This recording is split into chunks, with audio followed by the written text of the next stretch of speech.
प्रधानमंत्री नरेंद्र मोदी ने आज सुबह 11 बजे रेडियो पर मन की बात की। यह मन की बात का 12वां संस्करण है और इस तरह कार्यक्रम को 1 साल पूरे होने जा रहे हैं।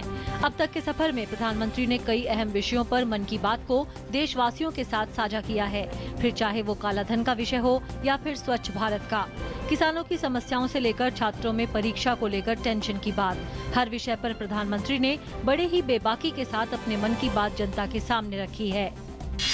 12वीं बार मन की बात करते हुए प्रधानमंत्री ने सेल्फी विद डॉटर अभियान को एक साइलेंट रिवॉल्यूशन बताया और कहा कि इस अभियान के जरिए बेटियों को गरिमा मिली और उनका हौसला बुलंद हुआ।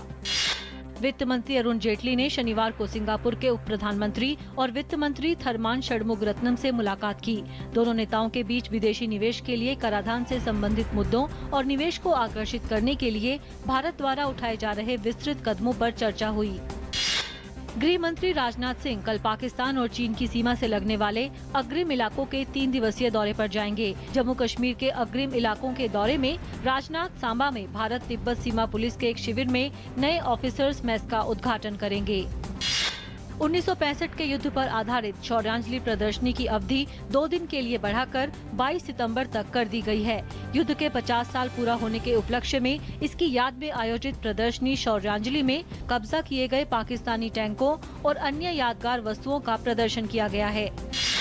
आगामी त्योहारों को देखते हुए दिल्ली सरकार ने यमुना में गंदगी डालने वालों के खिलाफ जुर्माना लगाने का फैसला किया है। यमुना नदी में कचरा और पूजा का सामान फेंकने वाले को 5,000 रुपए का जुर्माना भरना पड़ेगा। गौरतलब है कि इससे पहले राष्ट्रीय हरित अधिकरण ने भी इस संबंध में जनवरी में कुछ निर्देश दिए थे।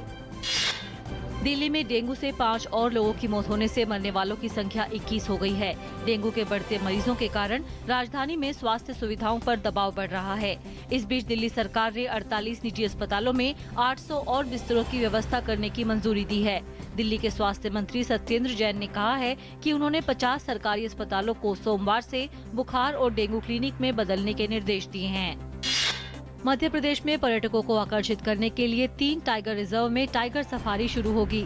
राज्य के बांधवगढ़, पेंच और कान्हा टाइगर रिजर्व में टाइगर सफारी बनाई जाएगी।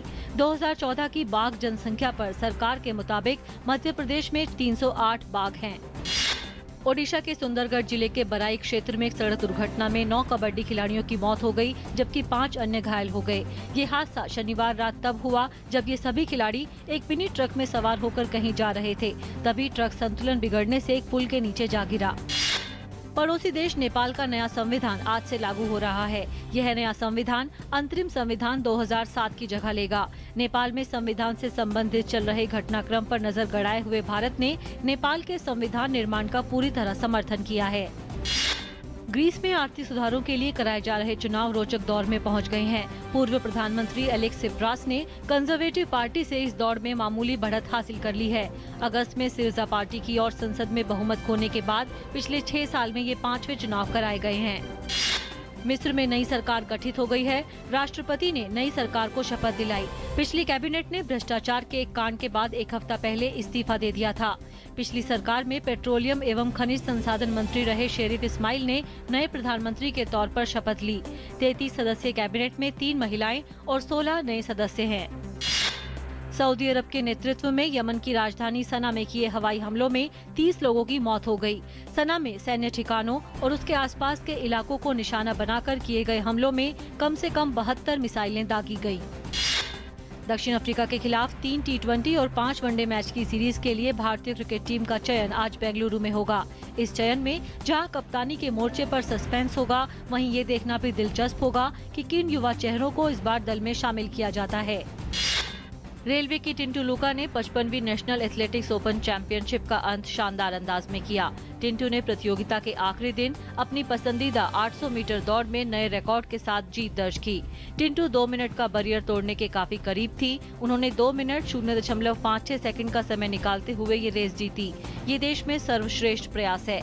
इस प्रयास के साथ उन्होंने 1997 में रेलवे की रोजा कुट्टी द्वारा बनाया गया 18 साल पुराना रिकॉर्ड तोड़ा।